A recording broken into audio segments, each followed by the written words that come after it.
जय हिंद students, how are you. मुझे उम्मीद है आप अच्छे होंगे। जो इस समय ट्रांजिशन की कंडीशन चल रही है उसमें आप सेफ होंगे और लगातार अपने लक्ष्य की ओर बढ़ते होंगे। मैं Dhananjay Singh, a faculty of history, आपके साथ आज से आधुनिक भारत की जर्नी शुरू करने जा रहे हैं। ठीक है, you know that history is the most important segment of general studies and you cannot undermine the significance of history in general studies.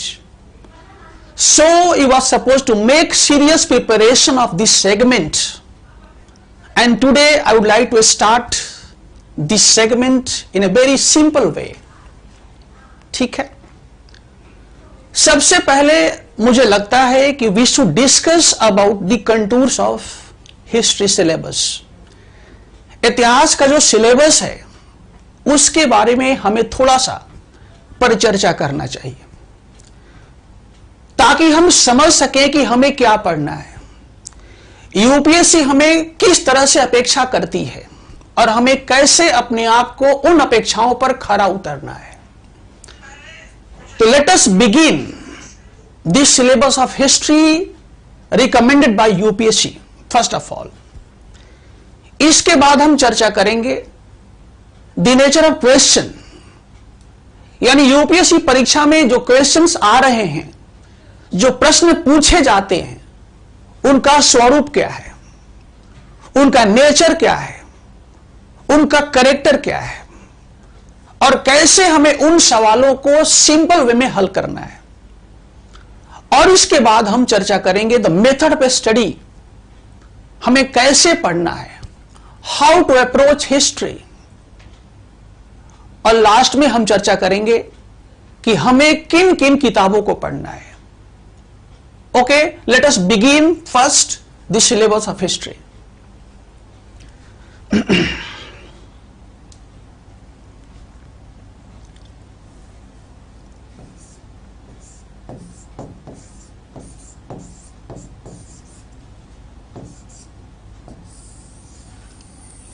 यदि आप यूपीएससी के सिलेबस पर ध्यान देंगे, प्रकाश डालेंगे, तो आप देखेंगे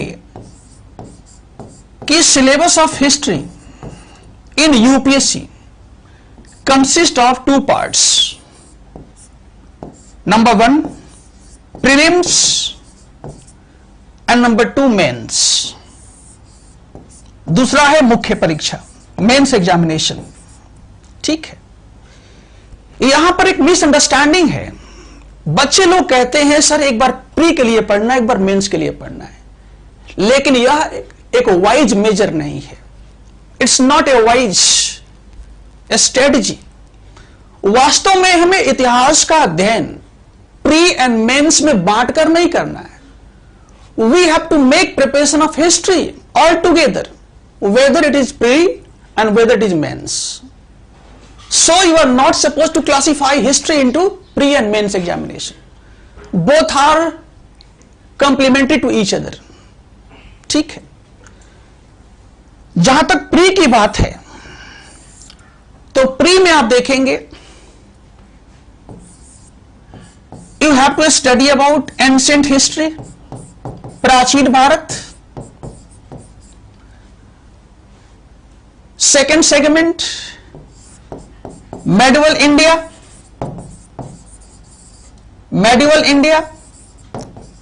मध्यकालीन भारत, एंड देन मॉडर्न इंडिया, आधुनिक भारत। मॉडर्न इंडिया, आधुनिक भारत। लेकिन once you go through this syllabus of men's examination, there is some little difference. Because in men's examination you are supposed to go through number 1 modern India,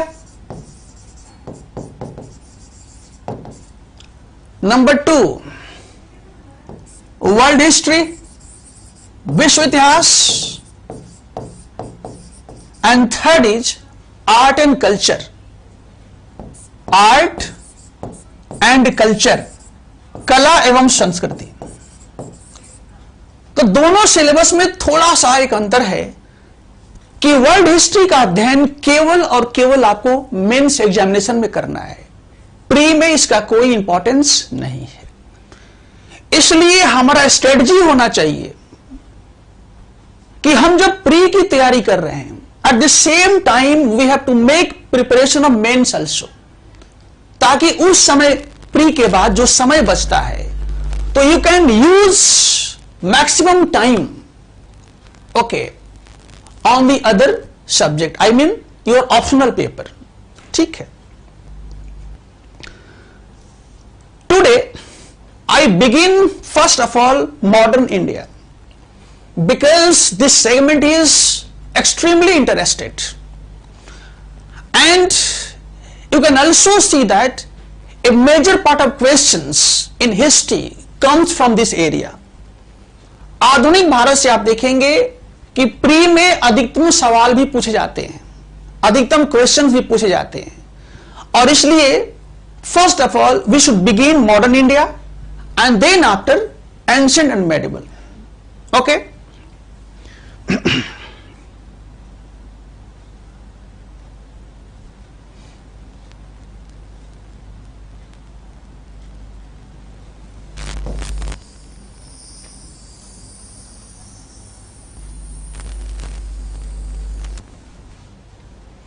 ठीक है, second question, the nature of questions okay of the UPSC examination.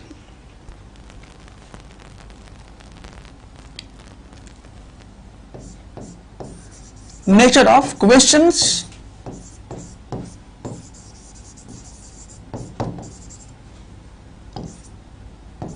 of the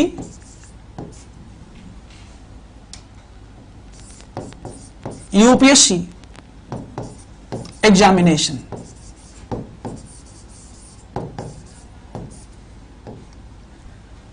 यहां आप देखेंगे कि pre examination में जो history से questions पूछे जाते हैं उनका कैरेक्टर अलग अलग होता है। फॉर एग्जाम्पल, नंबर 1, कुछ क्वेश्चंस ऐसे होते हैं जैसे एग्जामिन the following statements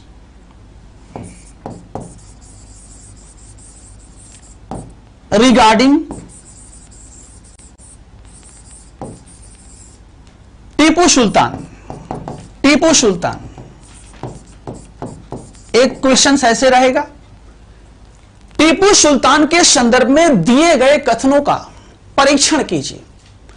अब इसमें मान लो दे दिया 1A B C D, इसमें 4 स्टेटमेंट रहेंगे टीपू सुल्तान के बारे में, and you have to choose the correct statement. उसमें से कौन सही है आपको चूज करना है। मान लो हमने कह दिया Tipu Sultan was a son of Hyder Ali of Mysore. दूसरा हमने कह दिया टीपू सुल्तान वाज टॉलरेंट, सहिष्णु शासक था। तीसरा हमने कह दिया ही वाज प्रोग्रेसिव, तीसरा स्टेटमेंट हो गया। और चौथा हमने कह दिया कि Tipu fought against English company in the third and the fourth battle, Anglo Mysore war. अब इसमें आपको एग्जामिन करना है कौन सा इसमें करेक्ट है, कौन सा इनकरेक्ट है। यदि आप पूरी कहानी को जानते हैं तो आप कहेंगे कि चारों के चारों सही है। टीपू के बारे में जो हमने कहा ऑल स्टेटमेंट आर करेक्ट, उसके लिए पूरी कहानी को जानना होगा। तो ए क्वेश्चंस तो ऐसे रहेगा, ठीक है। दूसरा देखते हैं,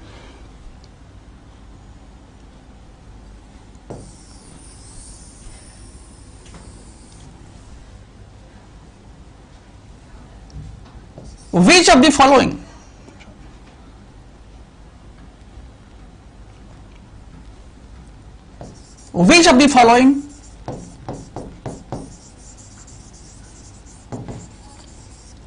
is and are correctly matched, correctly matched.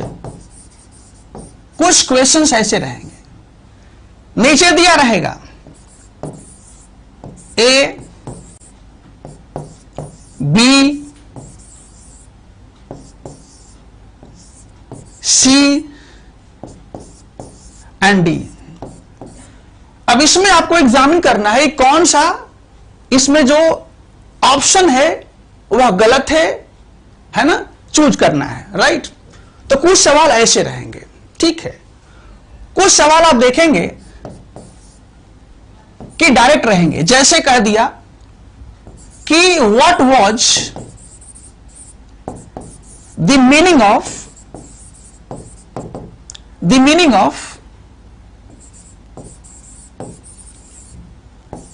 Dastak. Dastak का अर्थ क्या था? अब इसमें 4 ऑप्शन दे दिया, यानी कुछ सवाल डायरेक्ट रहेंगे।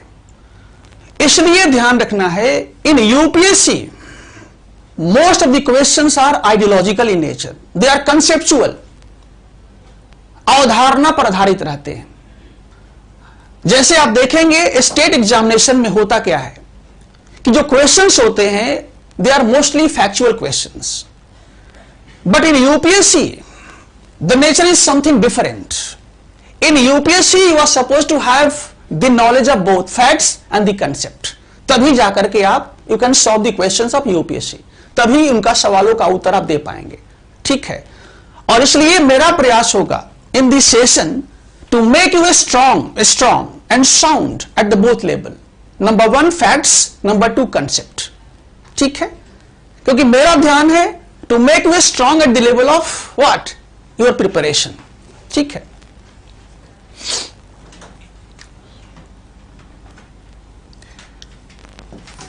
तो आइए हम आगे बढ़ते हैं।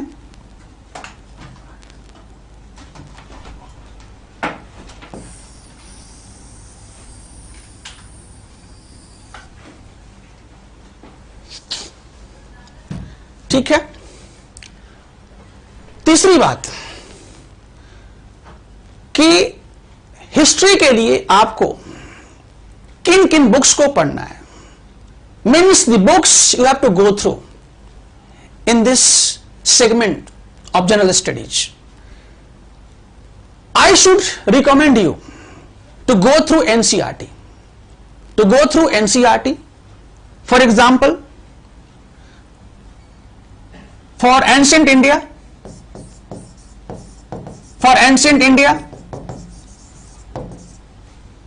you can take R.S.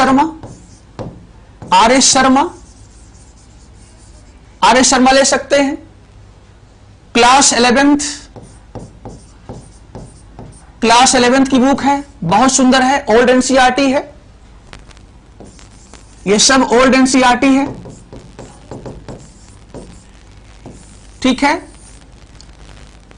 इसके बाद फॉर मेडिवल इंडिया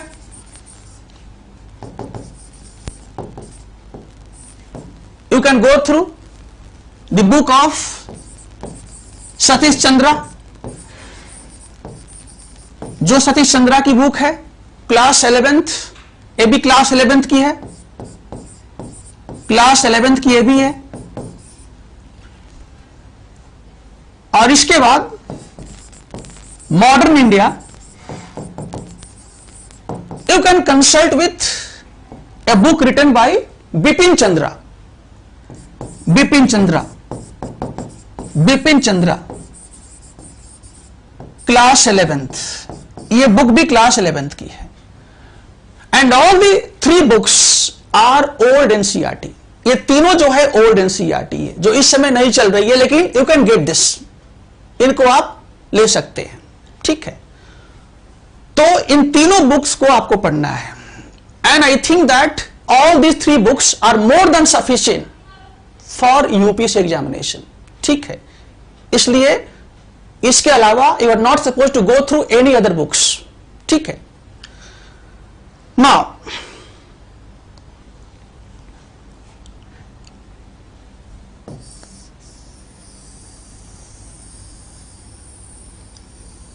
मुझे उम्मीद है आपके पास ये सब बुक्स होंगे भी। तो आइए सबसे पहले आज हम शुरू करते हैं modern India. Modern India, and in modern India today the first chapter would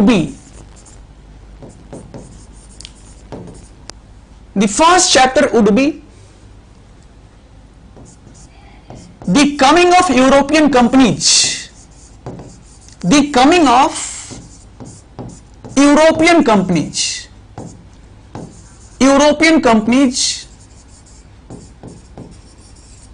in India, ये हमारा पहला चैप्टर होगा। यानी हम कह सकते हैं भारत में यूरोपीय कंपनियों का आगमन, भारत में यूरोपीय कंपनियों का आगमन, यह हमारा पहला चैप्टर होगा। And today we have to discuss about this first event of modern India. ठीक है, अब यहां हम सबसे पहले आपको बताना चाहेंगे कि the main reason behind the coming of European companies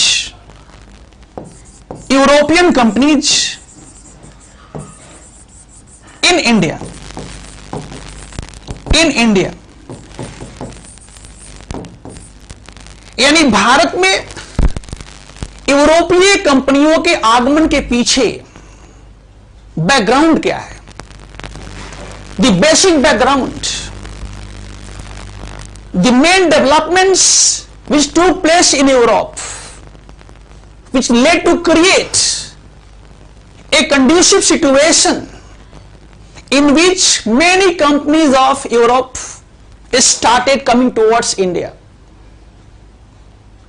यानी यूरोप में घटित होने वाली उन घटनाओं के बारे में जिनके कारण यूरोप में एक ऐसा वातावरण का सृजन हुआ जिसके परिणाम स्वरूप यूरोप के कई देशों से कंपनियां भारत में आने लगी। And they started establishing their factories, their settlements in many parts of India. और भारत में आकर के भारत के विभिन्न भागों में अपनी अपनी फैक्ट्रीज स्थापित करने लगी। सबसे पहले हमें बैकग्राउंड को जानना होगा। बैकग्राउंड को जानने के बाद we have to know about their mission, their objectives. Background के बाद हम चर्चा करेंगे कि उन कंपनियों का ऑब्जेक्टिव्स क्या था, उनका मिशंस क्या था, वो क्या चाहती थी। इसके बाद तीसरा मेरा पॉइंट होगा the main ideology of those company, उन कंपनियों का विचारधारा क्या है। इसके बाद मेरा अगला पॉइंट होगा developments of those companies in India, Bharat में इन कंपनियों का कैसे विकास होता है, कहां कहां फैक्ट्री स्थापित होती है। इसके बाद हम लोग का अगला पॉइंट होगा कि उन कंपनियों के सक्सेस और उनके फेलियर के कारण क्या है, क्यों कुछ कंपनियां सक्सीड हो गई, सफल हो गई, और क्यों कुछ कंपनियां फेल हो गई। और लास्ट हमारा पॉइंट होगा डिस्पाइट देयर फेलियर, उनके असफलता के बावजूद how did they leave deep impression on Indian society, Indian culture, Indian economy, Indian political system, Indian judicial system, Indian military system, etcetera. My dear यदि हम इन बातों पर चर्चा कर लेते हैं तो मेक श्योर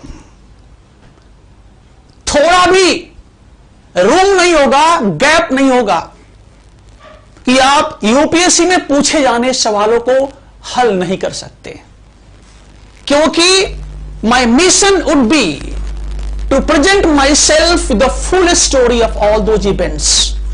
उन घटनाओं के हम पूरी कहानी को आपके सामने प्रेजेंट करेंगे। ठीक है, तो let us first see the main reasons, the main factors behind the advent of European companies in India since the end of what? 15th century, I mean 1498। तो नोट करते हैं हम सबसे पहला पॉइंट,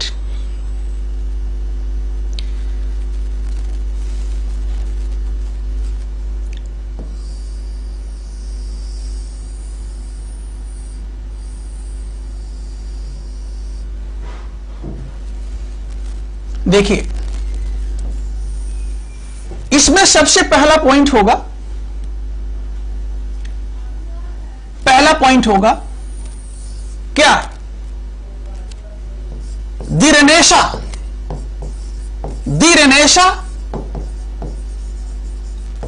एंड रिफॉर्मेशन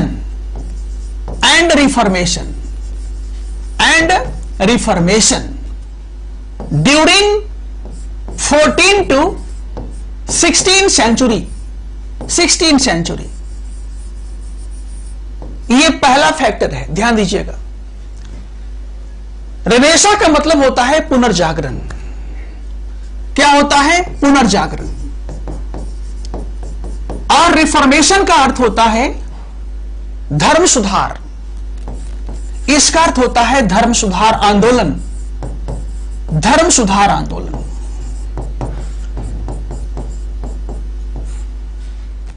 जो पुनर्जागरण है, जो रेनेसा है, वह शुरू हुआ कहां से? इटली से। जो रिफॉर्मेशन हुआ वो कहां से हुआ? जर्मनी से। वो कहां से हुआ? जर्मनी से। और इसके बाद पूरे यूरोप में फैल गया। दोनों, इन दोनों घटनाओं ने क्या किया? Both events created a very conducive situation in Europe। दोनों ने यूरोप में एक मानसिक क्रांति ला दी। They created mental revolution in Europe। मानसिक क्रांति ला दी दोनों घटनाओं ने, और जिसका परिणाम हुआ as a result the human being has started thinking about the world, about society, about their life।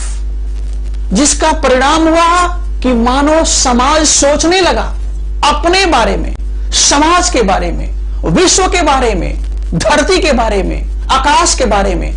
इनका यानी कि साइंटिफिक रेवोल्यूशन कह सकते हो, इनकी मानसिक चेतना बढ़ने लगी। यह पहला घटना है, ध्यान देना। दूसरा घटना है the geographical discoveries. The geographical discoveries यानी भौगोलिक खोजें। रेनेसा के बाद आप देखोगे European people started discovering some new lands, some new regions, and as a result in 1498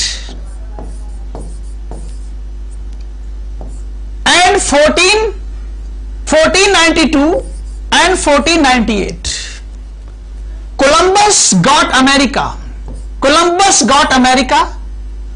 and Vasco da Gama got India. Columbus got America in 1492 and Vasco da Gama got India in 1498. Okay,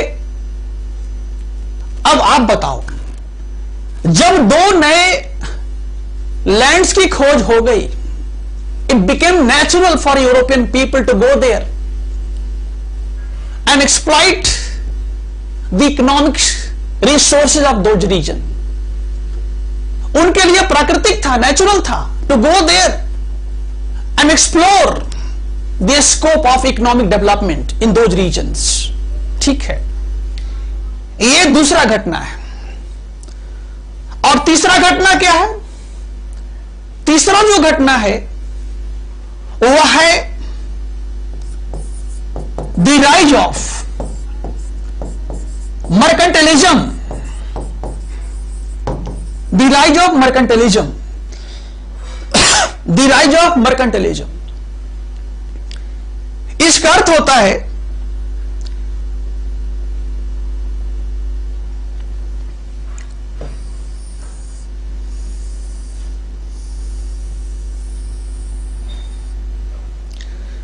the rise of mercantilism, जिसको हिंदी में कहते हैं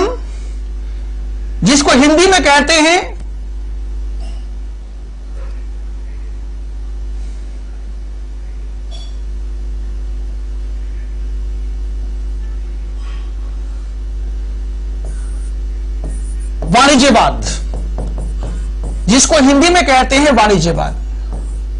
ठीक है,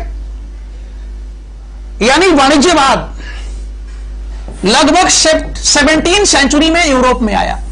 कब आया? 17वीं century में यूरोप में। Means mercantilism came to emerge during 17वीं सेंचुरी एंड 18वीं सेंचुरी इन यूरोप। यह विचारधारा यूरोप में 17 एंड 18 सेंचुरी में आया। And this was an ideology of a strong monarchy of Europe. यह यूरोप के मजबूत शासकों की क्या थी? इकोनॉमिक फिलोसॉफी थी, जिसका अर्थ होता था कि state should play important role in determining, in defining all economic policy of a state. यानी राज्य को आर्थिक गतिविधियों के निर्धारण में मुख्य भूमिका निभाना चाहिए। It means this ideology strongly empowered the king of Europe, and so the king also extended all kind of support to the sailor। आपको याद होगा, आप देखेंगे कि भारत में Portuguese traveller Vasco da Gama आया तो he was promoted by who? Henry the Navigator. Henry the Navigator Portuguese king था, उसने वास्को डी गामा को प्रमोट किया to go to India. Similarly आप देखोगे British company was also supported by the British queen Elizabeth first. British queen Elizabeth first ने भी British east India company को सहायता किया था कि अब भारत जाइए। 15 सालों के लिए देखोगे कि a charter was given to EIC by Queen Elizabeth I for 15 years। यह शो करता है कि in 16 and 17 century a state was playing a very important role, not only in political system but also in economy, but also in society, but also in cultural affairs। तो ये सारे factors हैं। रिनेशा हो गया, reformation हो गया, geographical discoveries हो गया और द राइज ऑफ मर्केंटलिज्म हो गया। ये ऐसे फैक्टर्स हैं जिनके कारण it became possible for European companies to make a wide travelling around the world to get some new economic scope. ठीक है, इसके बाद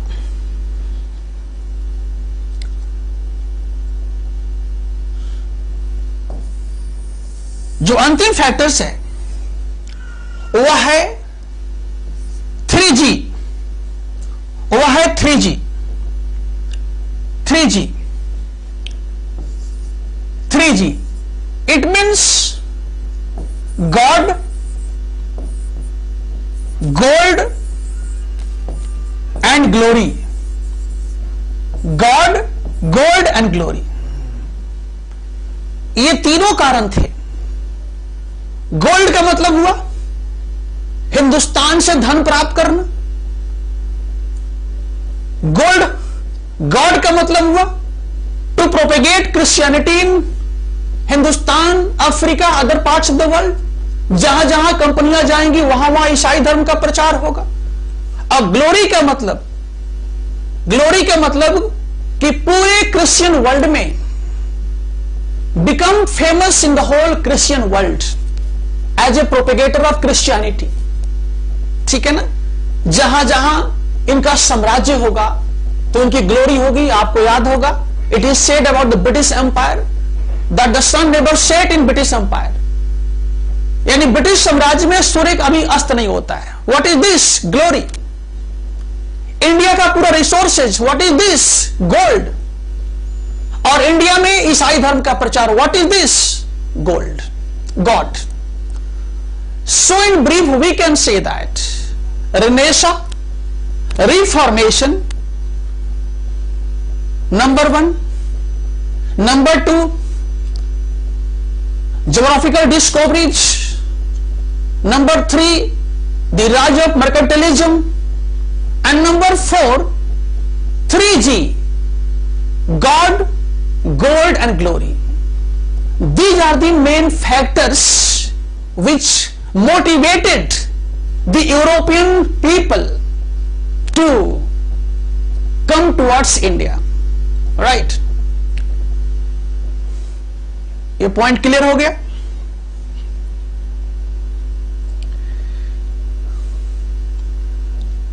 अब मेरा अगला सवाल है कि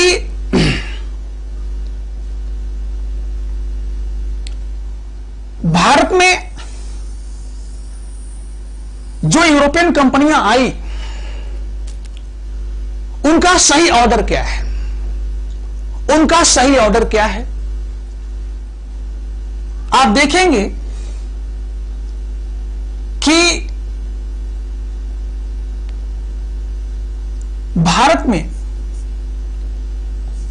जो यूरोपियन कंपनियां आती हैं, जो यूरोपियन कंपनियां आती हैं, उनका सही ऑर्डर है number 1 Portuguese, number 2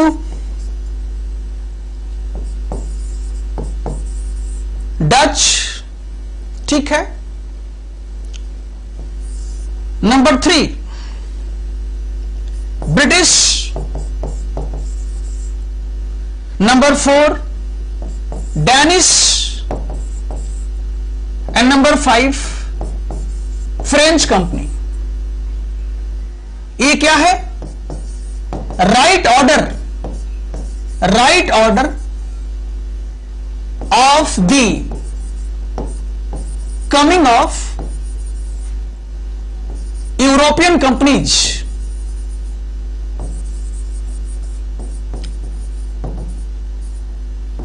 in India, in India. और दूसरा है right order, right order for the foundation of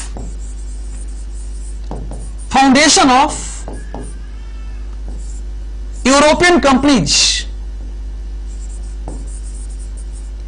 European companies. उसमें थोड़ा सा डिफरेंस है। उसमें सही क्रम होगा, the right order would be number 1 Portuguese, number 2 British, number 3 Dutch, number 4 Danish and finally French, and finally French. तो एग्जाम में आपको ध्यान रखना होगा, you have to be careful in reading out the questions, क्योंकि बहुत सारे बच्चे हम देखते हैं गलत कर देते हैं। There is some differences. For example, once you solve a question, the right order of the coming of European companies in India. यदि आप सवाल हल करते हैं कि भारत में आने वाली यूरोपीय कंपनियों का सही क्रम क्या है, तो उसका जो ऑर्डर होगा उसमें नंबर 1 होगा Portuguese, number 2 Dutch, number 3 British, number 4 Danish और नंबर 5 फ्रेंच। ये सही ऑर्डर होगा। लेकिन यदि सवाल है, यदि क्वेश्चन है कि what is the right order for the foundation of European companies in Europe, प्रश्न होगा कि यूरोप में स्थापित इन कंपनियों का सही क्रम क्या है, राइट ऑर्डर क्या है, तो थोड़ा सा उसमें डिफरेंस है। Number 1 Portuguese, number 2 British, number 3 Dutch, number 4 Danish और नंबर 5 फ्रेंच। यानी थोड़ा सा डच में ब्रिटिश में अंतर है। भारत की बात होगी तो वहां आ जाएगा डच, ठीक है, लेकिन यूरोप में उस कंपनी के फाउंडेशन की बात की जाएगी तो वहां पहले आ जाएगा British and then after Dutch company. Okay, so you have to remember this little difference, ठीक है। इसके बाद first of all I begin with the first company of Europe, that is Portuguese company. So let us C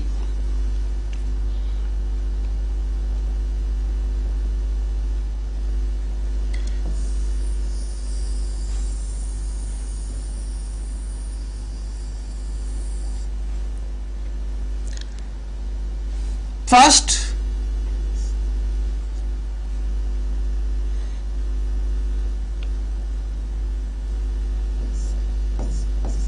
Portuguese company.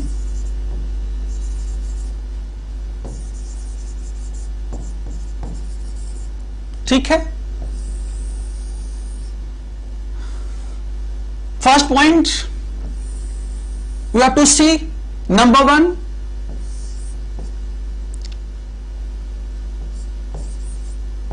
the first person, the first Portuguese person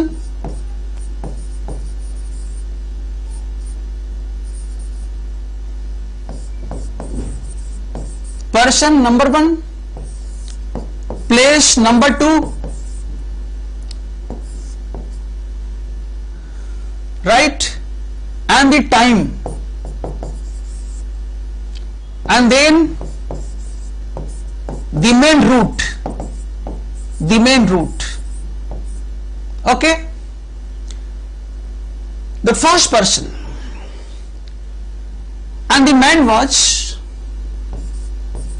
Vasco da Gama. He was the first Portuguese man who came to India. Place, it was Calicut on the Malabar coast, in Kerala, okay. Time, it was 1498,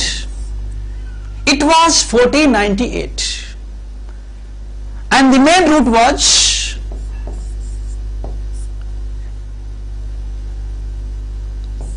Cape of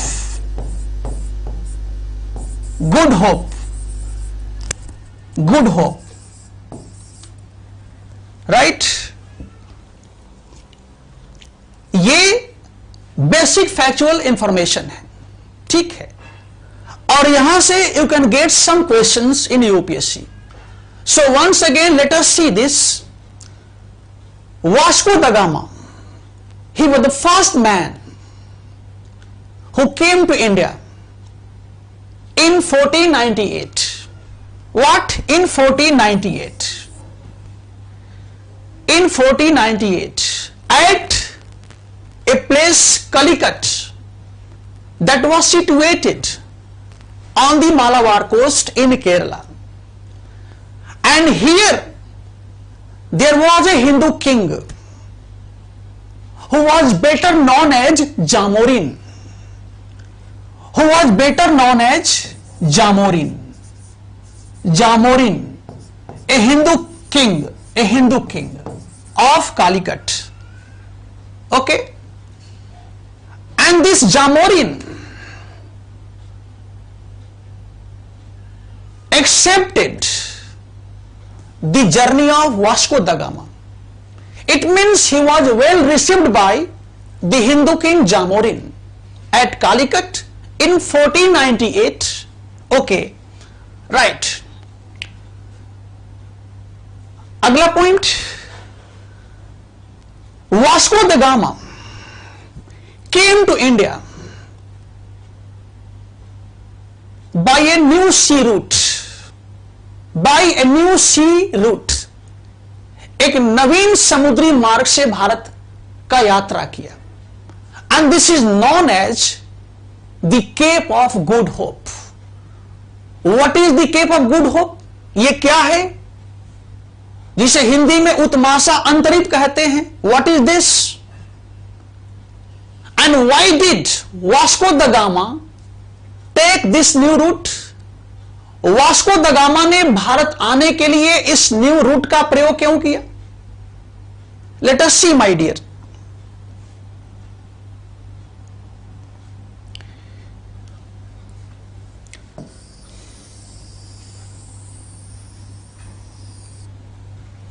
C, in fact in 1453 the place was Constantinople,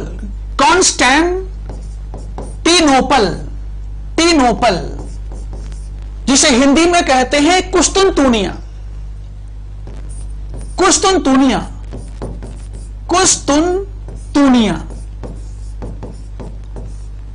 Right? It was the capital of Western Roman Empire.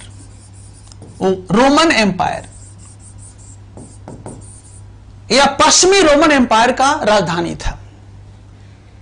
In 1543 this place was captured by Ottoman Turks. Ottoman तुर्कों ने 1453 में कुस्तुनतुनिया पर अपना अधिकार कर लिया. They annexed this place. As a result, the Red Sea route came under the control of Ottoman Turks, जिसका परिणाम हुआ कि लाल सागर से होने वाला व्यापार was being controlled by Ottoman Turks. यानी कि लाल सागर से होने वाले व्यापार पर इनका अधिकार हो गया. Right? Number 1 point. Number 2 point. Number 2,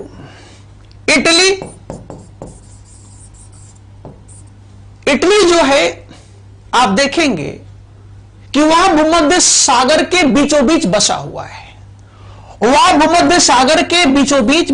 है. तो जिसका परिणाम हुआ कि भूमध्य सागर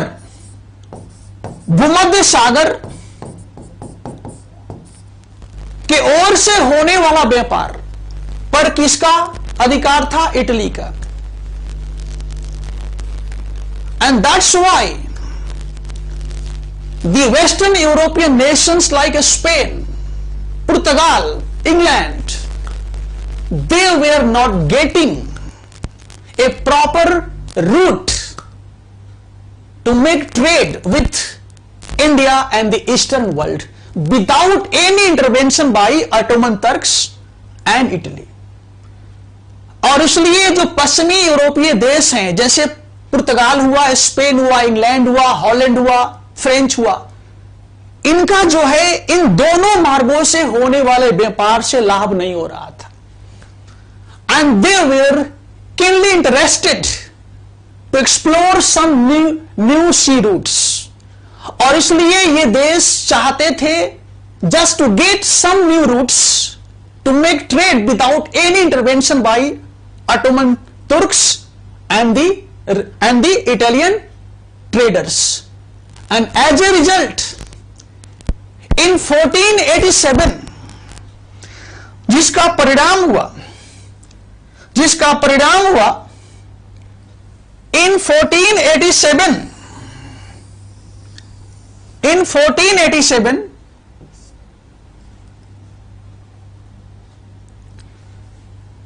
1487 a man known as Bartholomew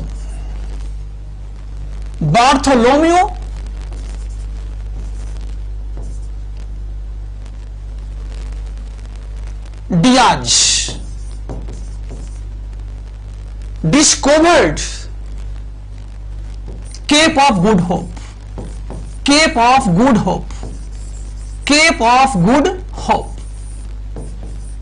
And this is situated in the extreme south of Africa.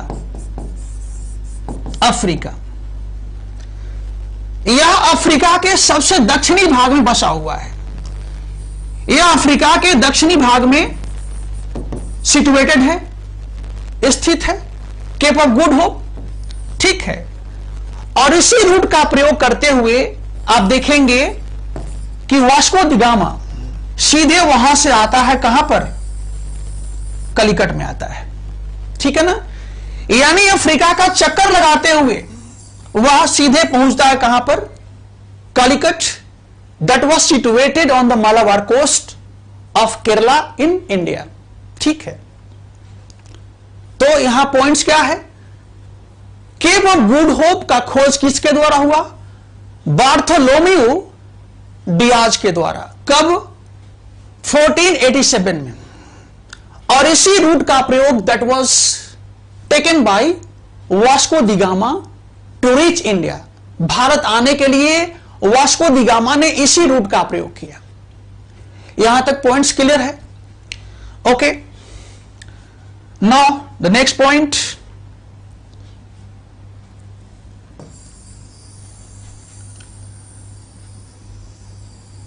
अब अगला मेरा पॉइंट है number 1, the objective of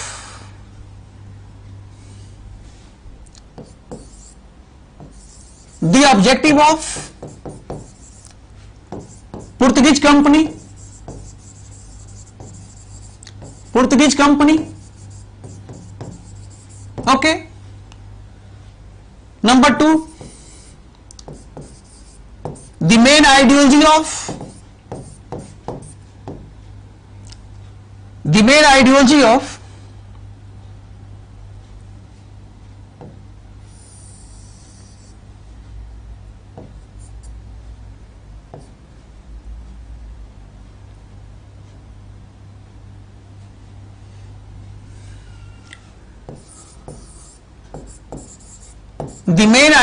of Portuguese company,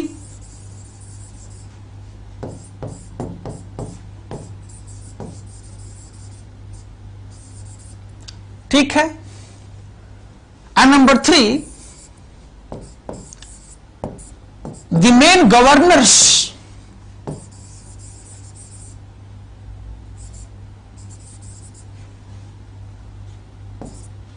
in India. Okay, so let us see the first point, the basic objective of Portuguese company in India. Bharat में पुर्तगाली company का उद्देश्य क्या था?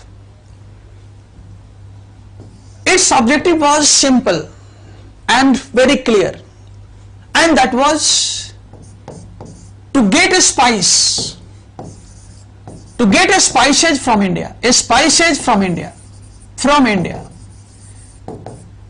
भारत से मसालों का व्यापार करना। To get spices from India, to be sold out in Europe, भारत से मसालों को प्राप्त करना, यूरोप में बेचना, to get maximum benefits by this trade, और इस व्यापार से अधिक लाभ कमाना। ठीक है।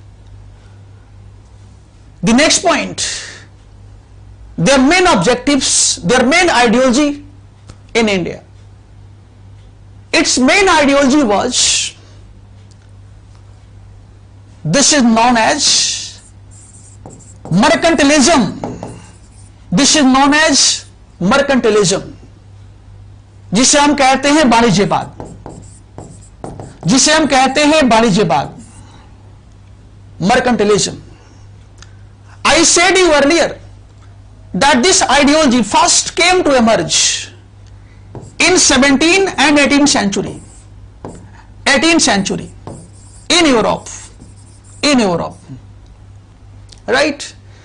सबसे पहले 17 और 18 सेंचुरी में यह विचारधारा यूरोप में आया। इस विचारधारा का सेंट्रल आइडिया क्या है? सेंट्रल आइडिया है that the king should control all economic affairs of a state to strengthen the power of a state. इसका केंद्रीय मांग है कि एक राज्य के अंदर राजा को इतना मजबूत होना चाहिए कि वह पूरे राष्ट्र को मजबूत कर सके। और इसके लिए राजा को क्या करना चाहिए? इसके लिए राजा को इकोनॉमी पर भी अपना प्रभाव स्थापित करना चाहिए। It means this ideology says that the role of a state, the role of king is not suppose to be confined in only political arena.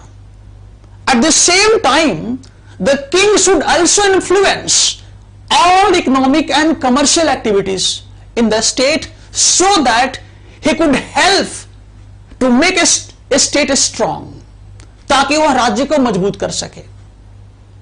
ठीक है, तो इसका आइडियोलॉजी क्या है? मर्केंटलिज्म। एंड माय डियर, यह आइडियोलॉजी कहता है to establish undisputed monopoly over all trades of that region. Mercantilism कहता है कि कंपनी को व्यापार पर पूरा एकाधिकार स्थापित करना चाहिए। यानी हिंदुस्तान से जो व्यापार हो रहा है, जो पोर्टुगीज में और हिंदुस्तान के बीच व्यापार हो रहा है, उस व्यापार पर पोर्टुगीज कंपनी का कंप्लीट प्रभाव स्थापित होना चाहिए। यानी उसमें किसी अन्य कंपनी का शेयर नहीं होना चाहिए। और इसीलिए आप देखेंगे कि Anglo French war, Anglo Dutch war, that टूक place was result of this imperial ambition of this company. बाद में देखेंगे कि एंग्लो डच वॉर हुआ 1759 में, एंग्लो फ्रेंच वॉर हुआ 1746 से लेकर के 1763 तक। उसका कारण यही था कि all companies were mercantile in nature and they had ambition to establish complete hold over the all trades in India।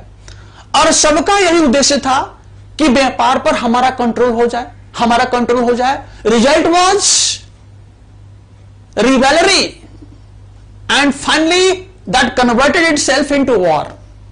okay, तो it should be remembered। ठीक है।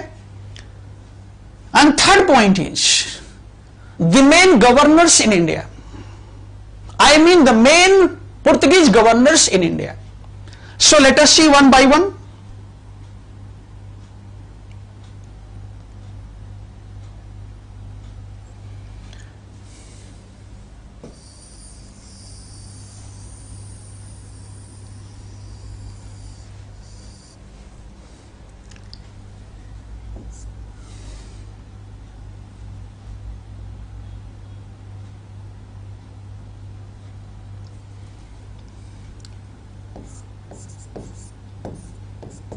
The main Portuguese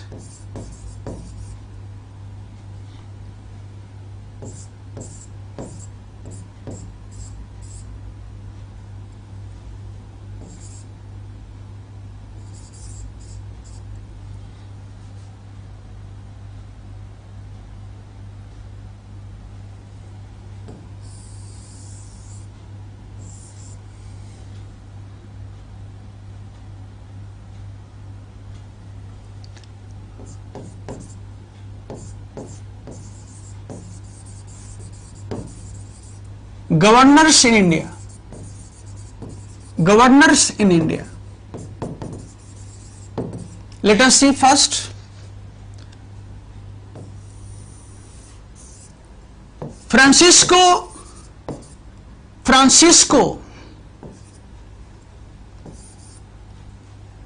de Almeida. Francisco de Almeida. From 1505 to 1509.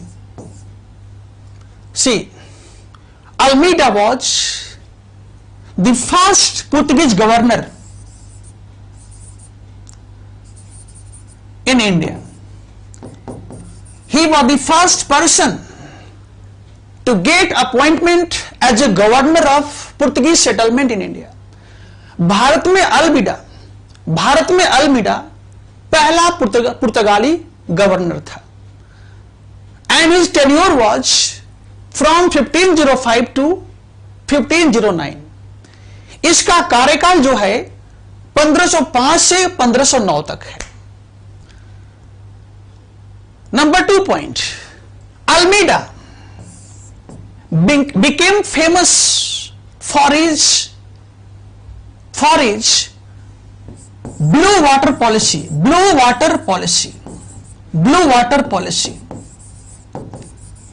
policy. ध्यान रहे, जिसे हम हिंदी में कहते हैं शांत जल की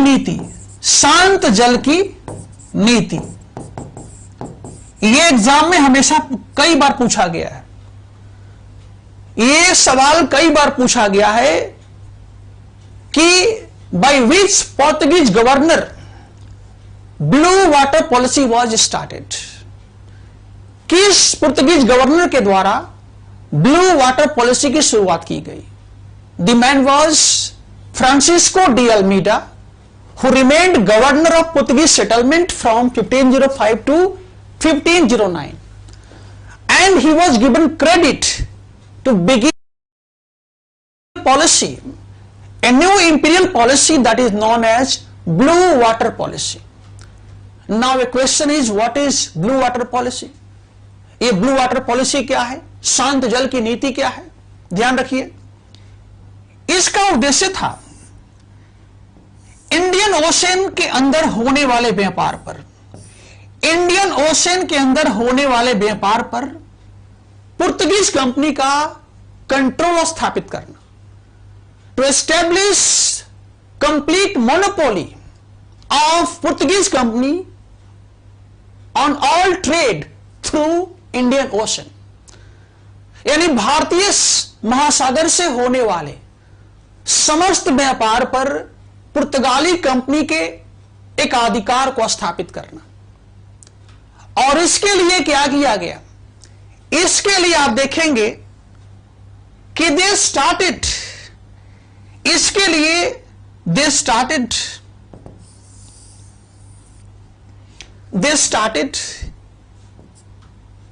a new policy. This is known as the introduction of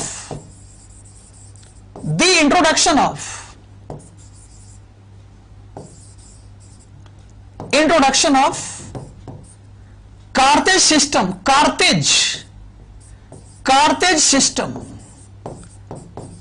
system.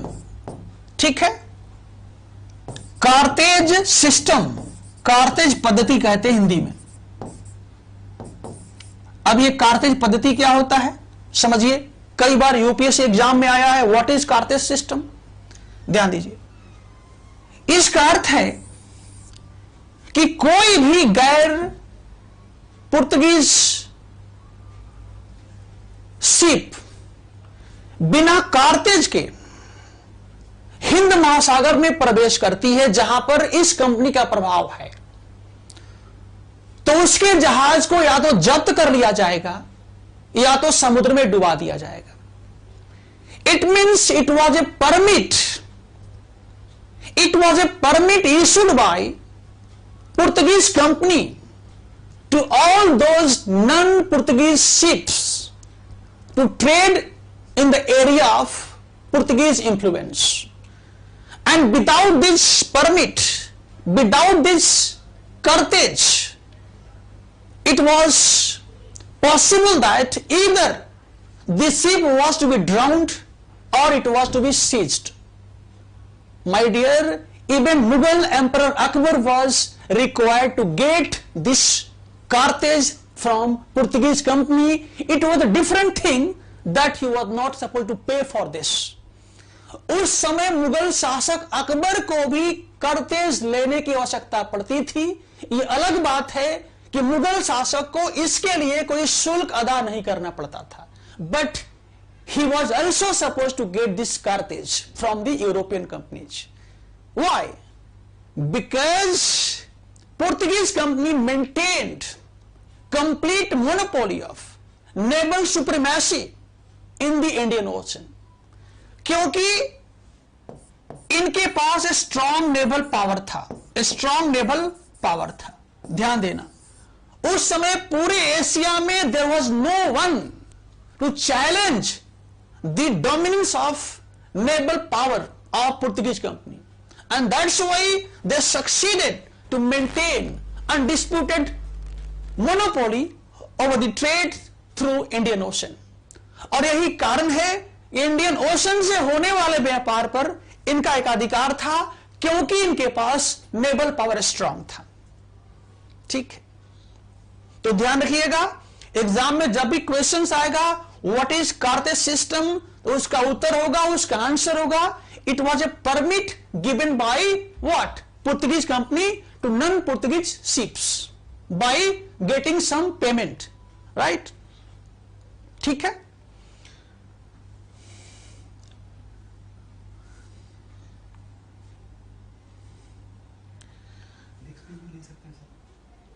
Next page भी ले सकते हैं, अगर बिटाना है प्लस कर दीजिए ना। ओके, ठीक है।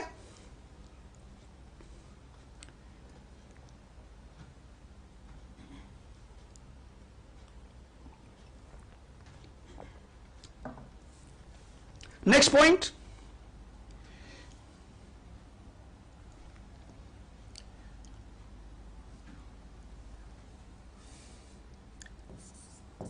Alfonso de Albuquerque,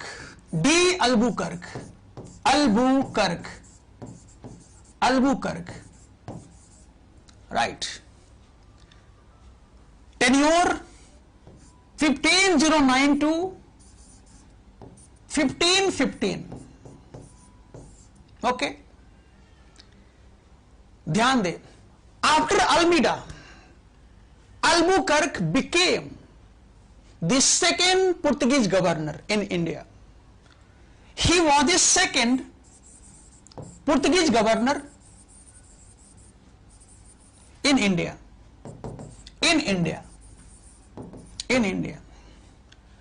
And this man was called by all historians as the real founder of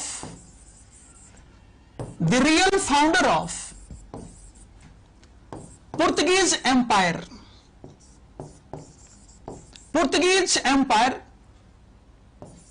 Okay,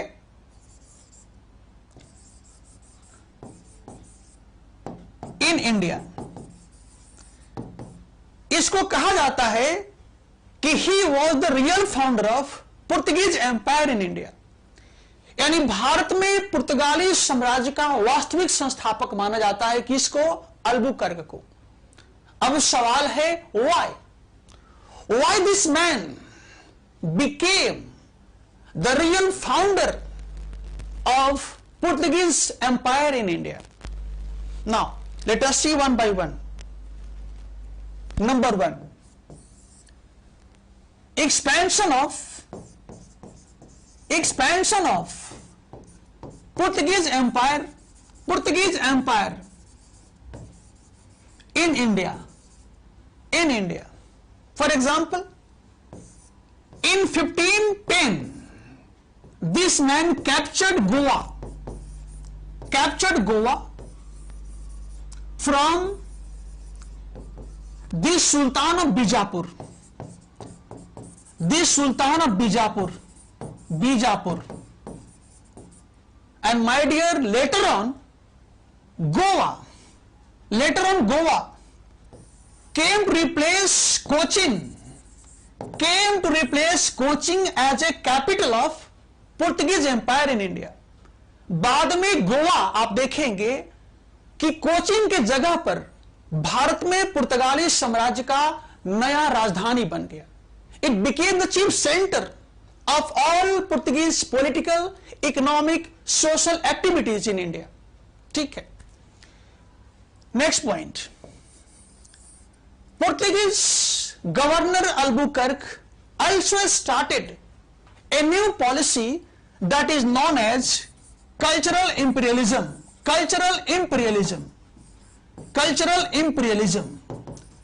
जिसे हम हिंदी में कहते हैं सांस्कृतिक साम्राज्यवाद की नीति.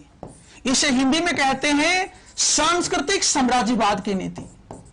सांस्कृतिक साम्राज्यवाद की नीति कहते हैं, साम्राज्यवाद की नीति कहते हैं. What is this? यह सांस्कृतिक साम्राज्यवाद की नीति क्या होता है? What do you understand by the term cultural imperialism? इसका अर्थ होता है कि Albuquerque promoted all Portuguese official to marry with Indian women. भारतीय महिलाओं से विवाह शादी करने के लिए अल्बुकर्क ने अपने कर्मचारियों को, अपने अधिकारियों को मोटिवेट किया. क्यों? Just to get some foundation, just to get some space within Indian social and cultural system. यानी भारतीय समाज में, भारतीय संस्कृति में आदान प्रदान करने के लिए, to create some new social condition in India, भारतीय संस्कृति में अपना पैठ जमाने के लिए उसने यहां के महिलाओं के साथ पुर्तगाली अधिकारियों को विवाह करने के लिए मोटिवेट किया. आपको याद होगा कि the same policy was also followed by Mughal emperor Akbar. When Akbar propounded a new ideology of Rajput policy. Akbar जो था, मुगल एम्परर अकबर, उसने भी अपने समय में राजपूत नीति का प्रतिपादन किया था. And Muslim rulers just started a new tradition to marry with Rajput princess. जैसे आप देखेंगे कि अकबर ने आमेर के साथ, आमेर की राजकुमारी हरखाबाई के साथ विवाह किया, और जिसका परिणाम हुआ सलीम केम, जिसके माध्यम सलीम का जन्म हुआ, who became Jahangir. So it was a well-designed policy just to create some space within Indian society. ठीक है ना? And this is known as cultural imperialism that was started by Alfonso de Albuquerque. ठीक है, आगे देखते हैं.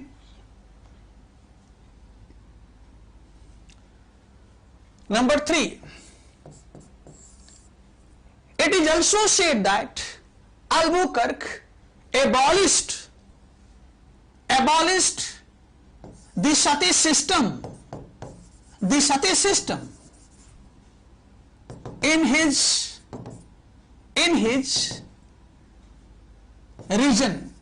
region. Albuquerque ने एक और सकारात्मक काम किया था कि भारत में जो सती सिस्टम प्रचलित था, सती सिस्टम का मतलब होता है कि जब कोई स्त्री का, कोई महिला का पति मर जाता है तो she was not permitted to remarry, उसको पुनर्विवाह करने का अधिकार नहीं था. ठीक है ना? अपने पति के साथ उसे ऐसा माना जाता था कि उसके चिता के साथ वो भी जल जाएगी, उसको भी जला दिया जाएगा. ठीक है ना? And my dear Albuquerque, much and much before Bentinck, Lord William Bentinck, I mean 1829, much before William Bentinck the British governor, Bentinck, the British governor, Governor General, with the help of Raja Ram Mohan Rai. In this time, Sati system was finally abolished from India by a British Governor General known as William Bentinck with the help of Indian scholars, Indian social reformer Raja Ram Mohan Rai. So I should tell you that much before Raja Ram Mohan Rai and William Bentinck, it was Albuquerque who decided to abolish this evil from his region, and he succeeded to some extent. इसलिए Albuquerque ने अपने क्षेत्र से इसे क्या कर दिया, समाप्त कर दिया कि मेरे क्षेत्र में सती सिस्टम को फॉलो नहीं किया जाएगा। ठीक है, इसके बाद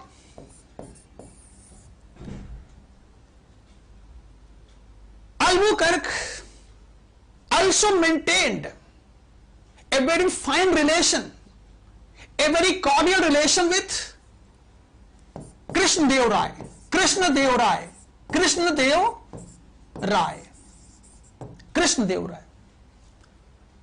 Albuquerque, I said, also maintained a very harmonious relation with a great Hindu monarch of South India known as Krishnadev Rai. जो कृष्णदेव राय हैं, he was a Hindu monarch from 1509 to 1529 in Vijayanagar Empire. In the Vijayanagar Empire.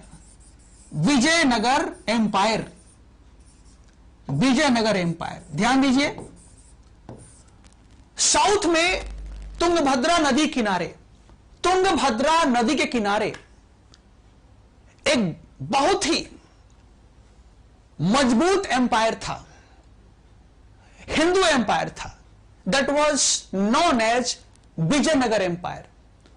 और उस empire में आप देखेंगे इस समय में 1509 से लेकर के 1529 के बीच में एक हिंदू मोनार्क था who was known as Krishnadeva Raya. He was a great scholar, a great ruler, a great administrator, social reformer, what not he was. और उस समय देखेंगे कि there was a cordial relation between the two great person, Albuquerque, the Portuguese governor in India, and a Hindu monarch of Vijayanagar Empire known as Krishnadev Rai. ठीक है, so in brief we can say that unlike other Portuguese governors, Albuquerque had got many landmark achievements, and that's why he was called by historians that he was the real founder of Portuguese Empire in India. चूंकि Albuquerque ने कई अच्छे काम किए, कई उसके पास महत्वपूर्ण जो है उपलब्धियां थी, और इसी वजह से इतिहासकारों ने कहा कि he seems to be the real founder of Portuguese Empire in India. ठीक है, अगला हम लेते हैं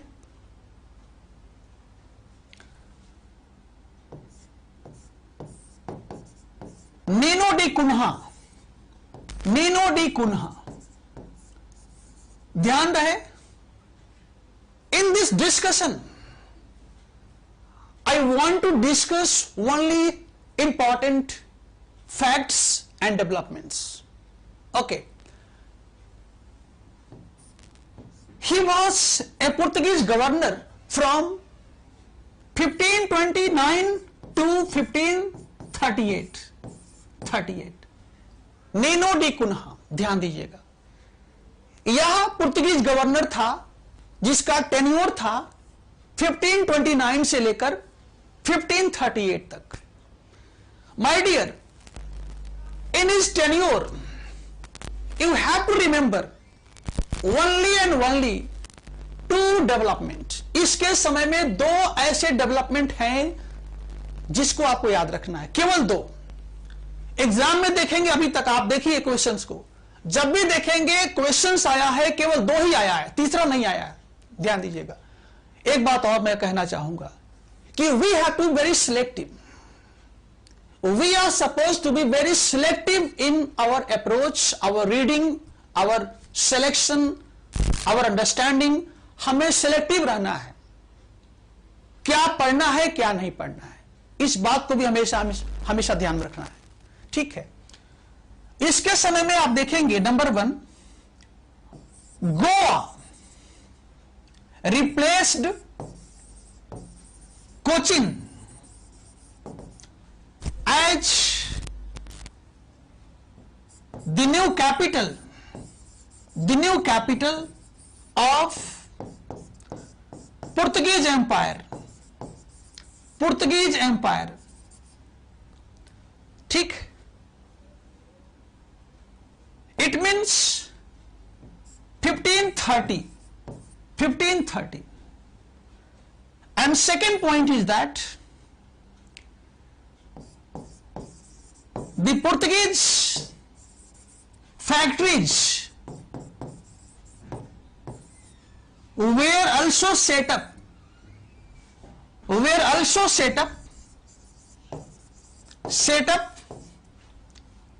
on the eastern coasts of India,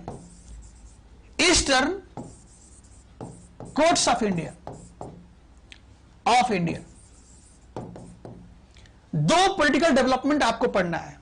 पहला तो ये कि इन 1530 में कोचिन के जगह पर Goa became the main head quarter of all Portuguese settlement in India.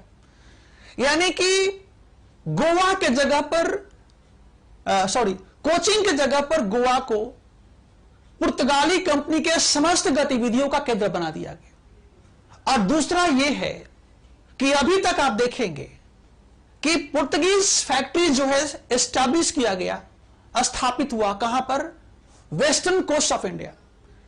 यानी केवल जो भारत के पश्चिमी तट है उसी तट पर जो है जितने भी पोर्टुगीज फैक्ट्री स्थापित हुए। लेकिन नीनो डी कुन्हा के समय से अब धीरे धीरे जो भारत के पूर्वी तट है, जो ईस्टर्न कोस्ट है, वहां भी अब धीरे धीरे फैक्ट्रियां स्थापित होने लगा। जैसे हुगली हुआ, हुगली कहां पर है? वो इंडिया के ईस्ट कोस्ट पर है, वेस्ट बंगाल में है। ठीक है ना। सेंट थोमे कहां पर है? सेंट थोमे तमिलनाडु में है। तो ध्यान रखना है, ये दो सबसे खास इंपॉर्टेंट है। ठीक है। अब अगला पॉइंट है मेरा कि भारत में पुर्तगाली कंपनी ने अपना कहां कहां सेटलमेंट स्थापित किया, अपना सेटलमेंट कहां कहां स्थापित किया। आप देखेंगे, ठीक है,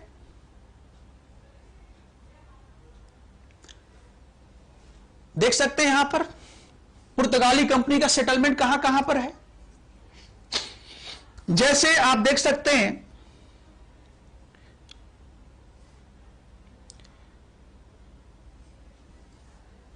ये आप इधर से देखिए, ये कोचिंग हो गया,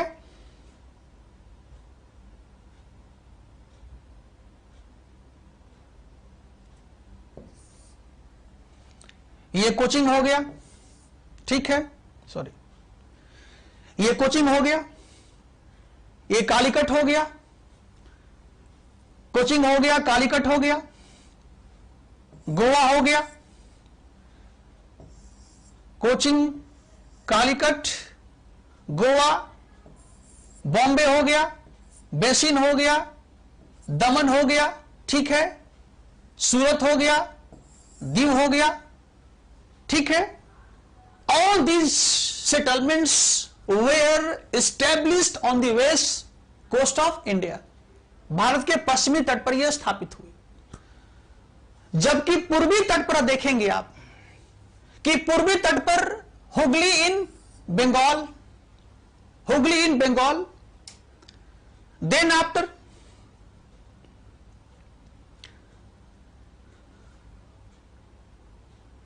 here was in Tamil region, here there was a Saint Thome.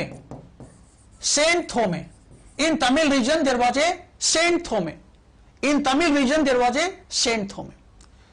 यहां विशेष बात यह है, आपके मन में एक क्वेश्चन आना चाहिए, क्या कि sir the potteries company setup most of its factories in the western regions of India, and they seem to be less interested in the eastern parts of India. Why? Because the main goal of Portuguese company in India was to get a spice, and for a spice trade, not eastern parts of India, but it was the western parts of India that was much important. आप देखेंगे कि भारत में जो पुर्तगाली company है उसका उद्देश्य क्या है?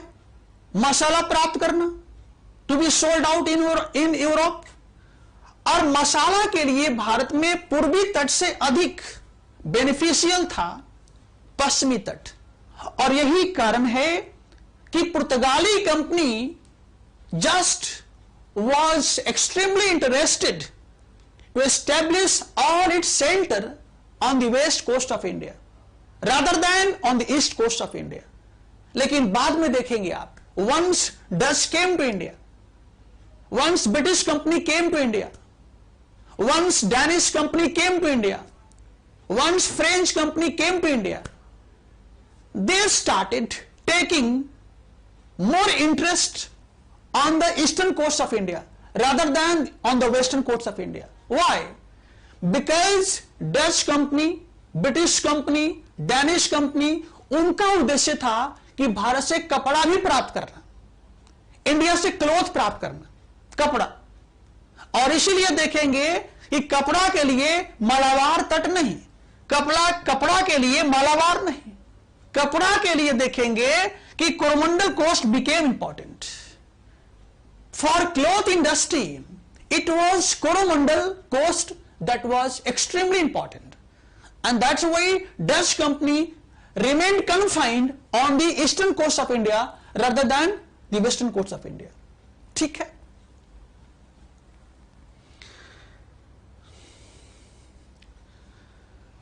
इसके बाद जो अगला पॉइंट है डिस्कशन का वो ये है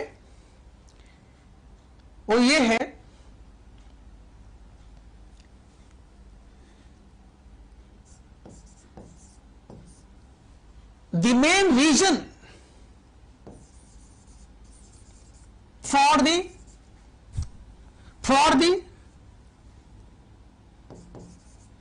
decline of Portuguese Empire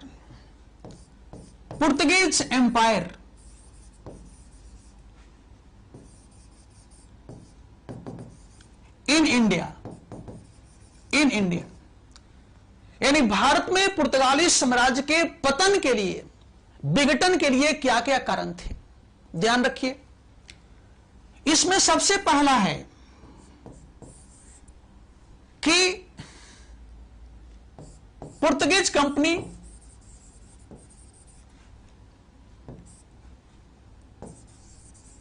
gave much importance to Brazil. First point. Second point,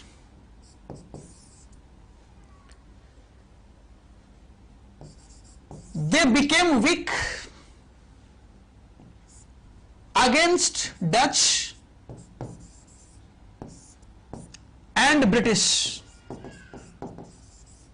in 16th century, 16th and 17th century. ठीक, especially in 17th century. Okay. Number third, their policy of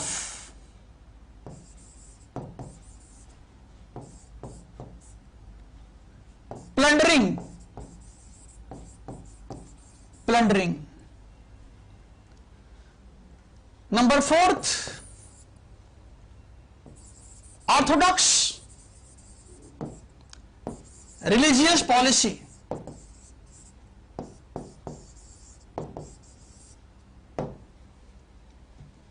ये 4 कारण हैं। Exam में हमेशा अच्छा ये प्रश्न आता है, examine the following statements regarding the decline of Portuguese empire in India.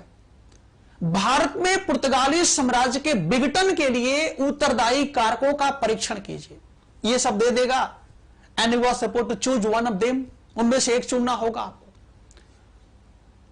Now let us see one by one.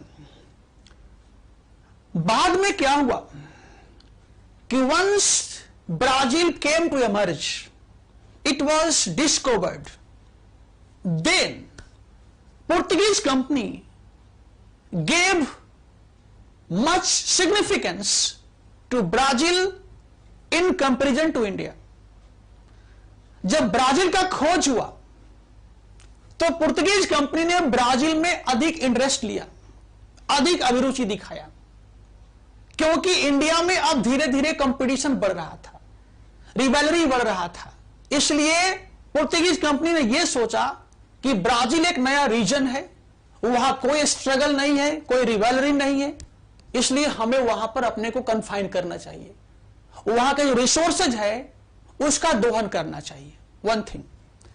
Second point, in 16 and 17 century you may see that once Dutch came to India, once British came to India,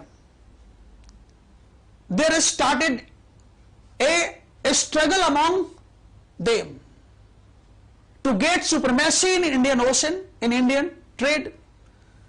17th century में क्या होता है, जब Dutch company आ जाती है, जब British company भी आ जाती है, तो व्यापार पर एकाधिकार के लिए इनमें आपस में क्या होता है, म्यूचुअल रिवैलरी अमॉन्ग देमसेल्फ, आपस में म्यूचुअल रिवैलरी शुरू हो जाता है to get monopoly over the trade in India. और उसमें क्या होता है कि Portuguese company became weak in terms of naval power against Dutch and British.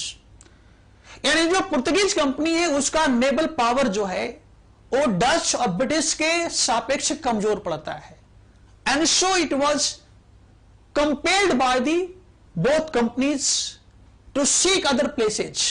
Bharat छोड़ने के लिए, दूसरे स्थान पर जाने के लिए विवश कर देते हैं। ये 2 कारण हो गया। और तीसरा जो है दी पॉलिसी ऑफ प्लंडरिंग, मैंने बताया था कि पुर्तगीज कंपनी ने क्या किया, एक परमिट जारी किया जिसे हम कार्तेज कहते हैं, कार्तेज सिस्टम कहते हैं, cartaz system.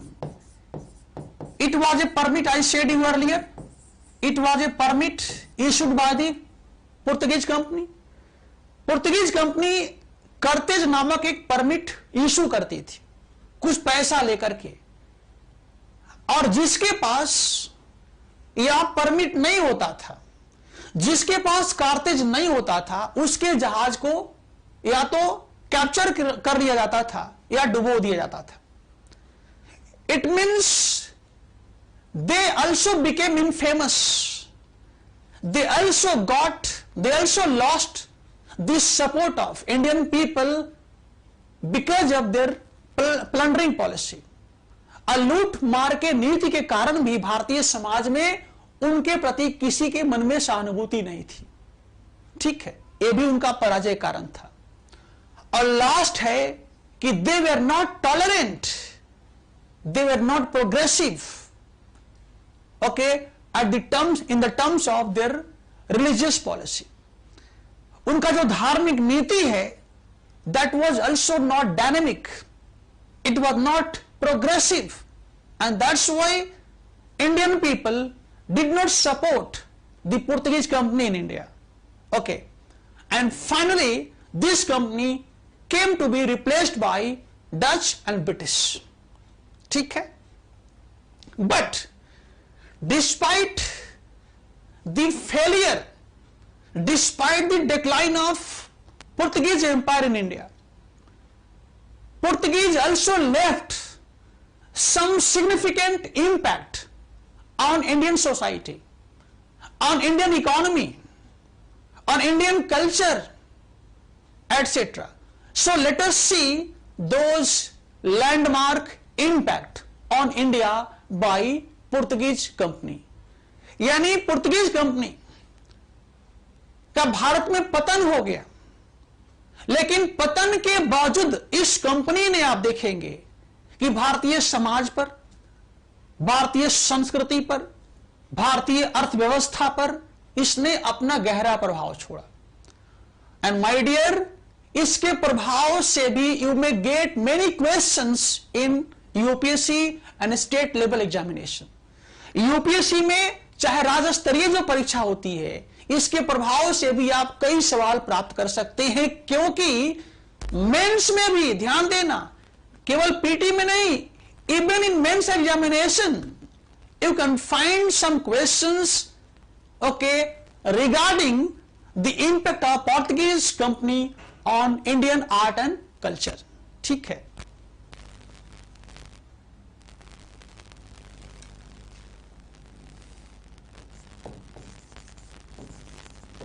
The impact of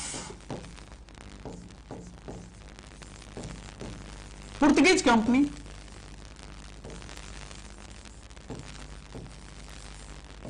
in India.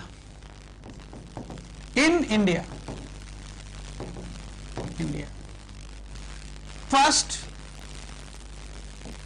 number one, printing press. Printing press was introduced by them in 1556. It was really a remarkable contribution of this company. For the first time they introduced printing press in India. पहली बार 1556 में Portuguese company के द्वारा भारत में printing press की शुरुआत किया गया, और जिसका परिणाम हुआ कि अब हम किताबों को छाप सकते थे, किताबों को हम छाप सकते थे, लोगों तक पहुंचा सकते थे. यह बहुत ही इंपॉर्टेंट डेवलपमेंट था, ध्यान देना, कंट्रीब्यूशन था. दूसरा क्या है? They also introduced some new crops in India. Introductions of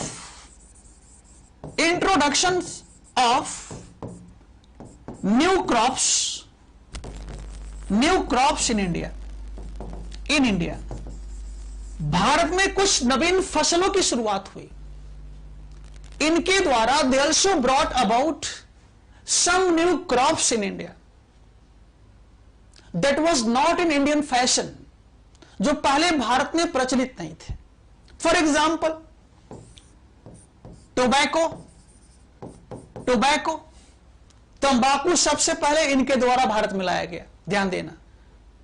and for your kind information, for the first time tobacco was being introduced by them during the tenure of Mughal emperor Jahangir.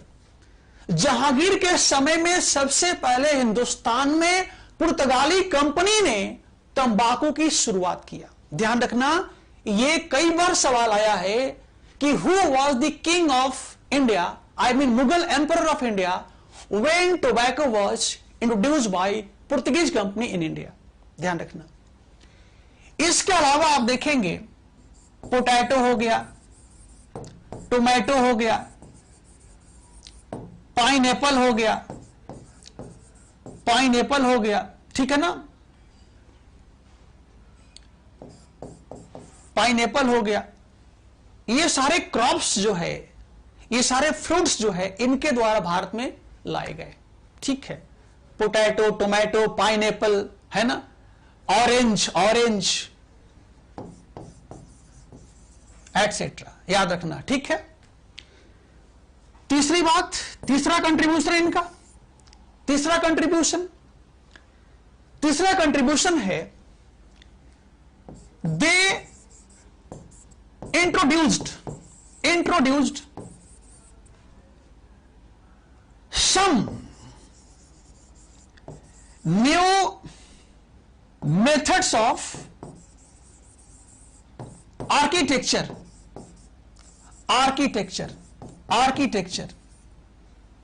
ठीक है ना। इनके द्वारा भारत में आप देखोगे कि स्थापत्य, आर्किटेक्चर का मतलब होता है स्थापत्य,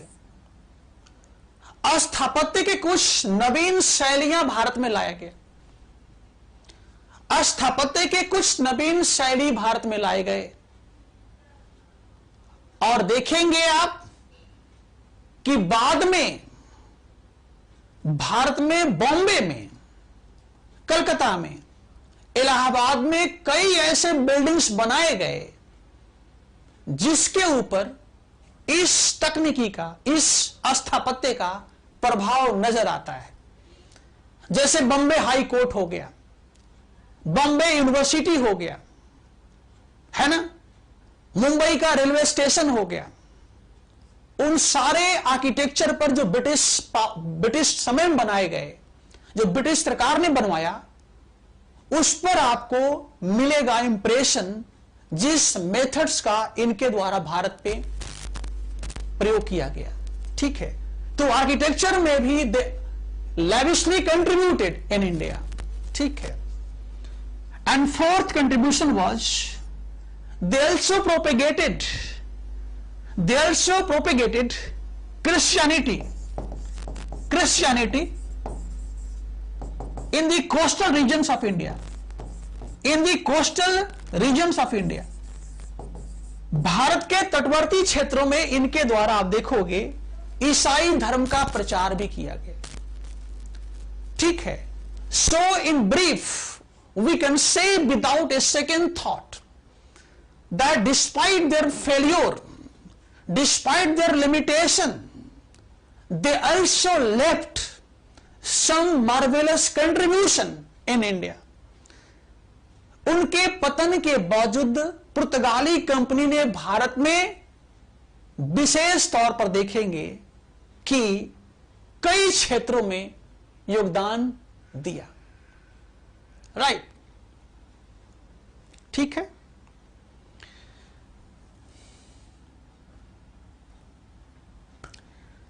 So this is all about the first European company in India known as Portuguese company.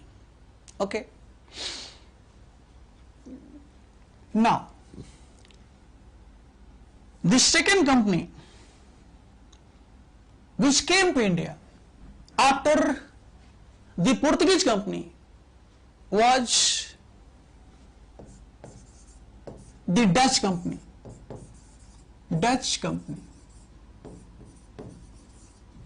But before going ahead with this company, I think that we should have some breaks, okay, just to regain the energy, just to recreate enthusiasm for study. Okay, so let us have some break.